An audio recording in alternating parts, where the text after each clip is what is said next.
අපේ YouTube channel එකට ඔයාලා හැමෝම වෙනද වගේම ගොඩක් ආදරෙන් පිළිගන්නවා.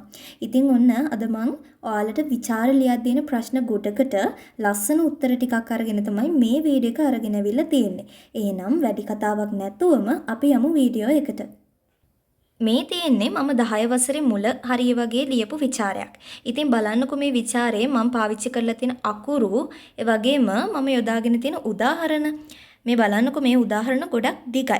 අපිට මේවා කටපාඩම් කරගන්න හුඟක් අමාරුයි.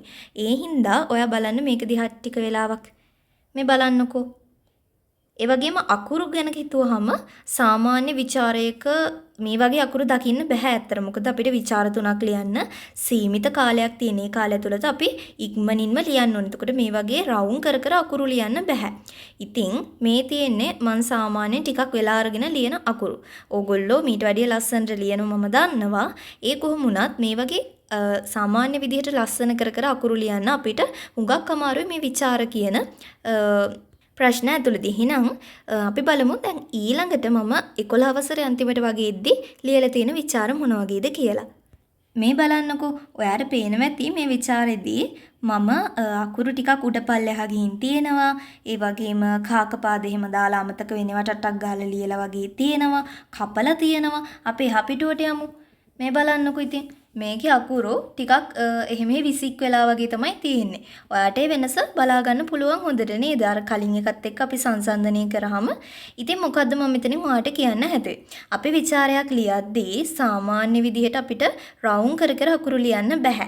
ඒ නිසා අපි දැනගන්න ඕනේ ටිකක් වේගෙන් අත වේගවත් කරලා ඔයාට සාමාන්‍යයෙන් පැහැදිලි විදිහට අකුරු ටික ලිව්වා කියලා කවුරුත් බනින්නේ නැහැ. ඉතින් දැන් මම අපි O level වලට ලියපු papers වලදී මීටත් වැඩිය අකුරු අපැහැදිලි ගතියක් තමයි තියෙන්නේ. ඒ වුණාට ඒවට ලකුණු දෙනවා අනිවාර්යෙන්. ලකුණු නොදී ඉන්නේ නැහැ. මොකද ඔයා හොඳට මතක කරගන්න. දැන් ඔයාට හිතෙනවා නම් අනේ මේ අකුරු වලට ලකුණු දෙයිද? ලකුණු අඩු කරයිද කියලා හිතෙනවා නම් ඔයා චුට්ටක් බලන්නකෝ. ඒ පිරිමි ළමයි හැම ගොඩක් ළමයි සාමාන්‍යයෙන් ටිකක් අකුරු අපැහැදිලිවට තමයි ලියන්නේ. හැබැයි අපේ ටීචර්ස්ලා ඒවත් හොඳට සලකලා බලලා ඒවටත් සම්පූර්ණ ලකුණු ප්‍රමාණය දෙනවා. විචාර කියන දේදී ඔයා රචනා වගේ බය වෙන්න ඕනේ නෑ. අකුරු ලස්සන කර කර ඉන්න. ඒ වගේම කාලය සීමිත නිසා ඔයා ඊටමත් පුංචි උදාහරණ දාගන්න. අනිත් එක තමයි ඔයාට පාඩම් කරගන්න පහසු වෙන උදාහරණ දාගන්න.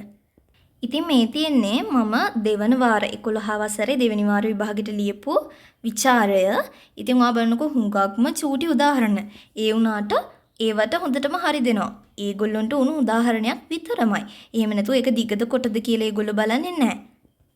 මේ බලන්නකෝ. ඉතින් කොහොමද මේ ටික කියලා ඕන බලන්න. මෙතන තියෙන මට හම්බ වෙලා තියෙන ලකුණු ප්‍රමාණය 15න් 12යි. මෙතන දැන් ලකුණු 3ක්ම අඩුයිනේ. ඔයා හිතනවා ඉතින් මොකටද අඩු වෙලා තියෙන්නේ? මේ 11න් 8ක් දාලා තියෙන්නේ. මේකෙදී මම පිටු දෙකක ප්‍රමාණයක් විතරයි ලියලා තියෙන්නේ. මේක අපිට පුළුවන් නම් පිටු දෙකමාරක් වගේ ලියන්න. ඔයාට 15න් 13ක් 14ක් වගේ ගන්න පුළුවන්.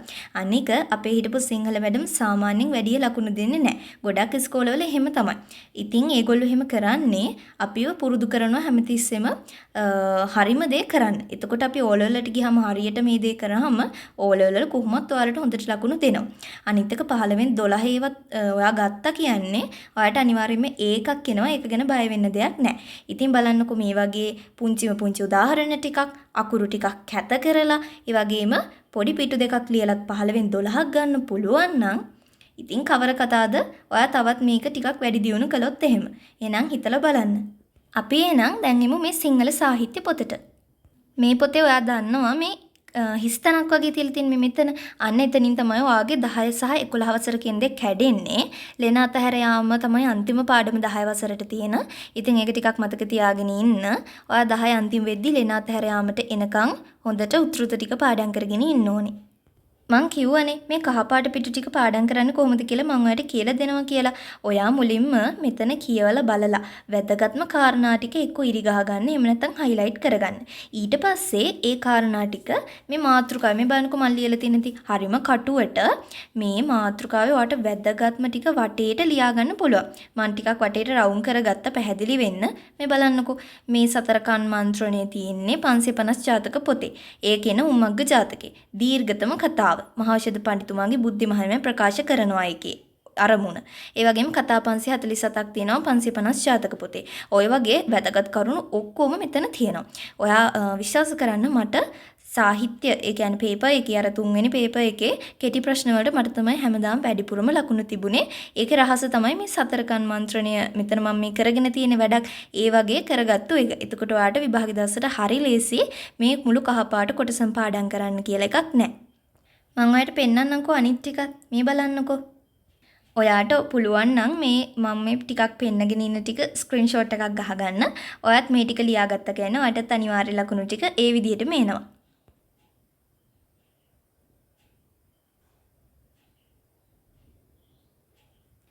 ඒ වගේම මේ සිංහල සාහිත්‍ය පොතේ ඉරි අඳින්න බෑ, පාට කරගන්න, highlight කරගන්න බෑ කියලා ඔයා හිතන් ඉන්නවා නම් ඒක බොරුවක්. ඔයාලා මේ පොත අපහු වෙන බැච් එකකට දෙන්නේ නෑ.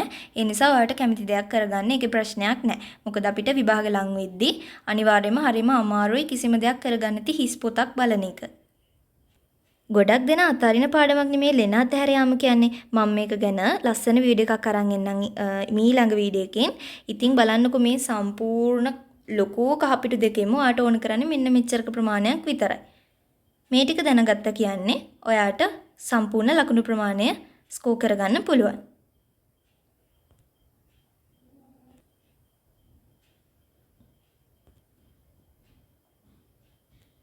ඉතින් මේ බලන්නකෝ මේ වගේ ඔයාට මේ වැඩේ හරිම ලේසියෙන් කරගන්න පුළුවන්.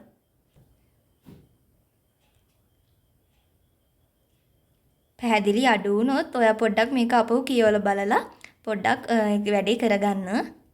මේ පාඩමේ එහෙම මෙන්න මෙච්චරමයි ඕනි කරන්නේ. ඉතින් මේ දේවල් වලින් ඔයාට සම්පූර්ණ ලකුණු ප්‍රමාණය ගන්න පුළුවන්. අත්දැකීමෙන් කියන්නේ මම වාර 6ක එක්සෑම් වල ඉහළම ලකුණු ලබා ගත්තේ මේ වැඩේ කරලා තමයි. මේ හැම එකකින්ම වැඩිපුරම කරුණු ප්‍රමාණයක් තිබුණේ මේ අවසාන පාඩමේ. ඉතින් ඒ ටික මේ ටික තිබුණාම හොඳටම ප්‍රමාණවත්. ඔයාට මේ කරපු දේවල් වලින් අනිවාර්යයෙන්ම ඕනම විචාරයක හැඳින්වීම ලේසියෙන්ම ලියා ගන්නත් අර අහන කෙටි ප්‍රශ්න 20 ෙදී ලේසියෙන්ම උත්තර ටික මතක් කරගෙන ලියා ගන්නත් ගොඩක් මේක උදව් වෙනවා. එහෙනම් කහපාට පිටු ඉවරයි. දැන් මම කියලා දෙන්නම් කොහොමද අපි උදාහරණ දැන් විභාග දවස් ලඟ වුණාම එක එක උදාහරණ ඔයා highlight කරගෙන තියනවා වෙන්න පුළුවන්. ඒත් ඔයා දන්නවනේ මේ එක පාඩමකින් විචාර විශාල ප්‍රමාණයක් අහන්න පුළුවන් එක එක විදිහේ ප්‍රශ්න දාලා නේද? ඉතින් මම මොනවද ඒවට ගැළපෙන උදාහරණ තෝරගන්නේ කොහොමද කියලා ඔයාට හිතෙන්න පුළුවන්. අන්න ඒකට පුංචි ට්‍රික් එකක් තමයි මේ තියෙන්නේ. මේ බලන්නකෝ මම කරන්න යන දේ. මේ තියෙන්නේ මේ විදිහට තමයි මමත් කරේ. ඉතින් ඔයාලට පේනවා ඇති මෙතන දැන් මේක ගොඩක් පරණයිනේ. ඒ හින්දා පාවිච්චි කළා වැඩි නිසා වැඩි පේන්නේ නැහැ මේ පාට ටික. කහ කොළ රෝස තැඹිලි කියන පාට හතර තියෙනවා. කහ පාටින් බැද්දේගම කැලේට යාම සත්‍යක් වීම, කොළ පාටින් බැද්දේගම අභාවයට යාම සජීවී ලෙස, රෝස පාටින් පුංචි මණිකා මුවපැටියෙක් ලෙස කියලා අර එක විචාරයක් ලියන්න තියෙන්නේ. ඒක තැඹිලි පාටින් පාඨක සිත දයානුකම්පාවෙන් පිරවීම. ඉතින් ඔයා බලන්නකෝ දැන් බැද්දේගම කැලේට යාම සත්‍යක් වීම කියලා වගේ ඇහුවොත් ඒකට දාල උදාහරණ 3ක් මම මෙන්න මේ විදිහට ඉතින් ඒකේ කහ පාටනේ තියෙන්නේ. කහ පාටින් highlight කරගෙන ඉන්නවා. එහෙනම් ඔයාට ඒ ਵਿਚාරයට දාලා උදාහරණ ටික පාඩම් කරගන්න ඕන නම් ටක් ගාලා මේ කහ පාට ටිකට ගියාම හරි. ඒක හරියට අර සිතියම් වල තියෙන යතුරු කියන්නේ අපි කීස් අන්න ඒවා වගේ. ඉතින් මේ බලන්නකෝ. මේ උදාහරණේ. ඉතින් බලන්නකෝ හරිම ලේසි මේ වැඩේ. ඔයාලට තේරෙනවා ඇති උදාහරණ 3ක් හොඳටම ඇති එක විචාර වර්ගයකට. දැන් බලන්න පුංචි මණිකා මුවපැටියෙක් කියන විචාරයට මේ බලන්නකෝ මෙන්න මේක. ඒකෙන් ඔයාලට පොඩ්ඩක් පාඩම් කරගත්තත් ඇති. මේක තව දුරට යනවා කියලා පෙන්වන්න ඕන නිසා තිත් ටිකක් තියන්නේ ඒ ඇති. මේකත් මම උදාහරණ 3කට අරගෙන තියෙන. කියන්නේ දැන් හේන් වාරයට අනුන්ගේ හේන් වල බස් තියෙන අප්පුගේ බාලප්පුගේ හා පුංචිරාලගේ හේන් වල පවා ඈ වැඩ කළාය කියලා නවත්තනවා. ඒක එක උදාහරණයක්. ඒක එක තැනකට දාලා ඊළඟ උදාහරණයක් විදිහට පල්ලෙහා වාක්‍ය දානවා. ඊළඟ උදාහරණ විදිහට පල්ලෙහාම වාක්‍ය දානවා. එකම තැනින් උදාහරණ 3ම ගොඩ.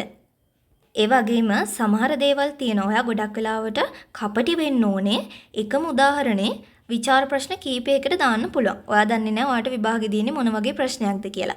ඒ නිසා සාමාන්‍යයෙන් ගොඩක් දේවල් වලට දාන්න පුළුවන්. ගොඩක් දේවල් වලට ගැළපෙන හොඳ උදාහරණ ටිකක් පාඩම් කරගෙන තියාගන්න.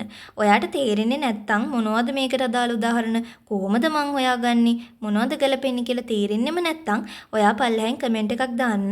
මම පුළුවන් විදිහට වීඩියෝ 5කින් වගේ ඔයාට ඕන කරන පුංචි වීඩියෝ 5කින් වගේ අරන් එන්නම් මොනවද ගැලපෙන උදාහරණ කියලා. මමත් ඒ ටික තමයි පාඩම් කරගෙන ගියේ. ඉතින් මේ මාර්තු තමයි මම O level කරේ. අපිට සාල්ට් එකක් බලාගෙන ඉන්නවා. දැනට 10 වසරේ ඉඳන් 11 වසරේ අන්තිම වාර වෙනකම්ම 85න් උඩ ලකුණු තිබිලා තියෙනවා. ඉතින් එදෙත් කියන්න එපේ. ඉතින් පිස්සුවෙන් වගේ මේ පොත මේ හයිලයිට් කර නටන්න ඕනේ නැහැ. අවශ්‍යම ටික මේ වගේ පාට කරගත්තාම ඇති. සමහර ළමයි මගෙන් ඇහුවා මෙච්චර චුට්ටක් හයිලයිට් කරගෙනවා මොනව කරන්නද කියලා. මං සද්ද නැතුව හිටියා ඒ වගේ වෙලාවල් වලට. ඉතින් අපි බලමු. ප්‍රතිඵල දිගටම තිබුණා හොඳටම. ඉතින් ඒකෙන් එයාලට තේරුම් ගියා ඇත්ත තමයි අපි මුළු පොතම හයිලයිට් කරගෙන නටන්නේ බොරුවට නේද කියලා. ඉතින් මම මේ ක්‍රමේ ඕගොල්ලන්ට කියලා දීලා බලාපොරොත්තු වෙන්නේ ඔයාලටත් ලේසියෙන්ම සිංහල විචාර ටික ගොඩ දාගන්න පුළුවන් වෙයි කියලා හිතලා. මේ බලන්නකෝ පාඨක සිත දයානුකම්පිත කිරීම කියන එකට අදාළව මේ උදාහරණ තුන විතරමයි පාඩම් කරගත්තේ.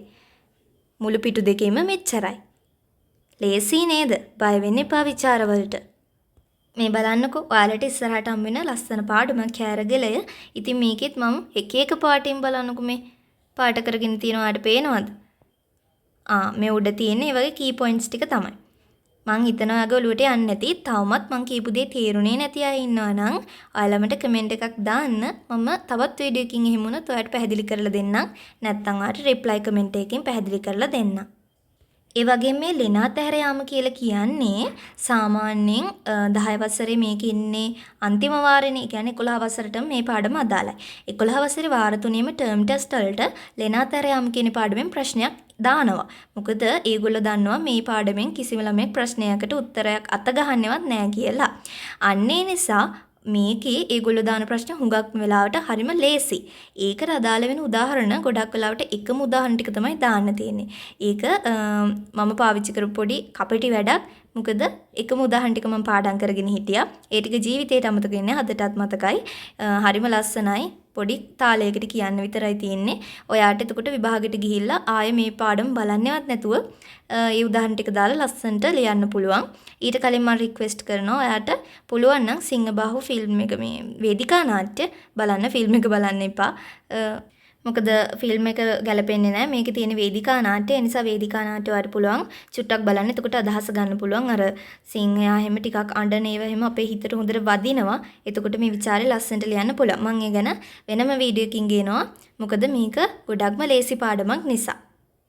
ඉතින් මේ බලන්නකෝ මේ තියෙන්නේ අවුරුදු 2ක් තිස්සේ පාවිච්චි කරපු මේ පොත මට හම්බුනේ තවත් කෙනෙක්ගෙන්. එයාට හම්බෙලා තියෙන තවත් කෙනෙක්ගෙන් ගොඩක් කාලයක් පාවිච්චි කරපු පොතක්. ඉතින් මේක මේ වෙද්දි මම සෙලෝ ටේප් එකකුත් ගහලා තියෙන්නේ. ඒ තරම් පරණයි. පාවිච්චියේ ප්‍රතිඵල තමයි. කොහොම හරි ඔයාගේ පොතත් කවදා හරි දවසක මේ වගේ පරණ තත්ත්වයට එනවා නම් ඒකෙන් කියන්නේ ඔයා හොඳට මේ පොත පරිශීලනය කරලා තියෙනවා කියන එක. අලුත් පිට එහෙම නැත්නම් තනිකර හයිලයිට් ගොඩක් විතරක් තියෙන පොතක් නම් තනිකර හිස් පොතක් නම් ඒක ගොඩක් කලාවට සිංහලවල සාර්ථකත්වයේ පෙන්වන පොතක් නෙවෙයි. ඒ නිසා මං කියපු විදිහට වැඩ ටික කරගෙන යන්න. විචාර කියන දෙයට බය වෙන්න එපා කොහෙත්ම. අලුතෙන් 10 වසරට ආපු නංගිල මල්ලියට තමයි විශේෂයෙන්ම කියන්න ඕනේ. ඒ වගේම ඔයාලට ඔයාලගේ ප්‍රධාන සබ්ජෙක්ට් 6 තියෙන ප්‍රශ්න ඕනම එකක් මේ channel එකට යොමු කරන්න පුළුවන්. ඉතින් ඒ වගේම මතක් කරන්න ඕනේ ඉංග්‍රීසි මීඩියම් කරන සයන්ස් කරන නංගිල මල්ලිලාට රිවයිස් ක්ලාස් එකක් පටන් ගෙන තියෙනවා. ඒකට ජොයින් වෙන්න. ඔය කමියුනිටි පෝස්ට් එකේ දාලා තියෙන ඇඩ් එක ටිකක් බලලා ඔයාට හොඳයි කියලා හිතෙනවා නම් නම්බර් එකට මෙසේජ් එකක් දාන්න නැත්නම් කෝල් එකක් ගන්න. ඉක්මනින්ම සම්බන්ධ වෙන්න පුළුවන්.